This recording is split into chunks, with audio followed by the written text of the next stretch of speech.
A man out hunting in the Texas desert stumbles upon the aftermath of a Mexican standoff and is presented with the unclaimed loot, consisting of 2.4 million US dollars.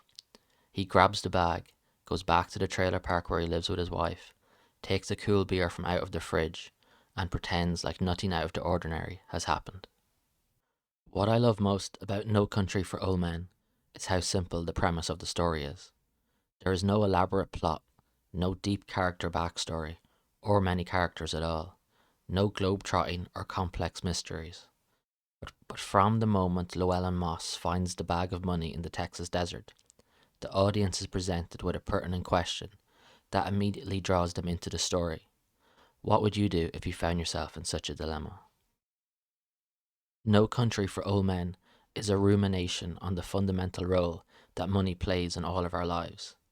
A sane, reasonable man with sound judgment would walk away from the money, give water to the dying man in the truck, call the police and the ambulance, and wait for their arrival. What the story tells us is that seemingly ordinary people can be driven to the point of madness by the allure of ungodly sums of money. And the bigger question the story is asking us is, what is it about money that makes a man take such dangerous risks? And what does the utmost importance of intrinsically worthless green bills say about the state of the modern world? Llewellyn Moss doesn't have a bad life. He has a job as a mechanic, he has a pretty young wife, and they have a roof over their heads. Although granted, a mobile home in a trailer park is a modest abode. Clearly, they don't have buckets of money, but all in all, they don't have it so bad. They have each other, and they have vitality. Moss is a good hunter, a competent man. There is no reason for him to be particularly fearful of the future, and yet he still chooses to go to war with the Mexican cartel so that he can be $2.4 million richer. Is it his ego that drives him, or is he just up for the adventure? Or is it darker than that? Could it be that this man has been left so disappointed and unfulfilled and frustrated by the grind of day-to-day existence as an ordinary fellow, that risking his and his wife's lives for a big payday is somehow worth it? Truly contented people walk away from the briefcase and call the police. Moss doesn't. Something is ailing him, and this money is the cure. This money is the key that opens up previously unlocked doors. It's the antidote to troubled sleep and anxious thoughts and daily frustrations and grievances. It's a new house to put his wife into and raise his kids in. It's an escape from his thankless job and the demands of his ignorant boss. It's his sword and his battle armor in a modern world that's in a constant state of artillery war.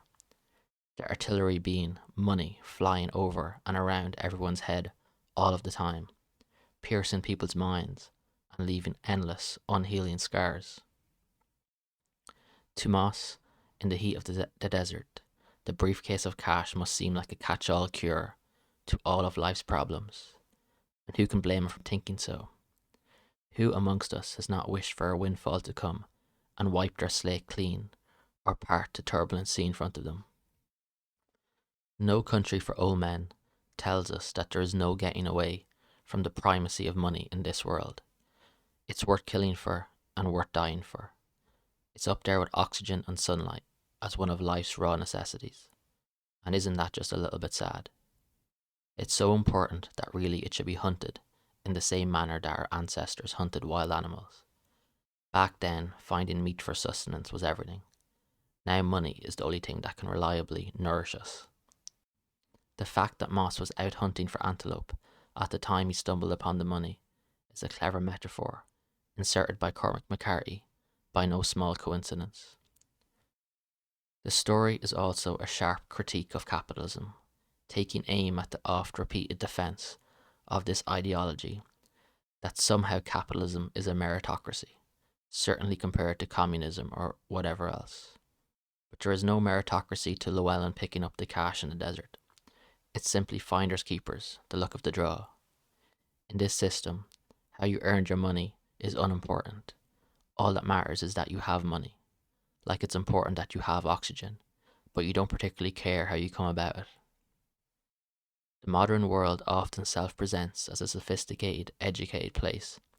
in which enlightened ideals win out, and societal dilemmas are carefully reasoned out.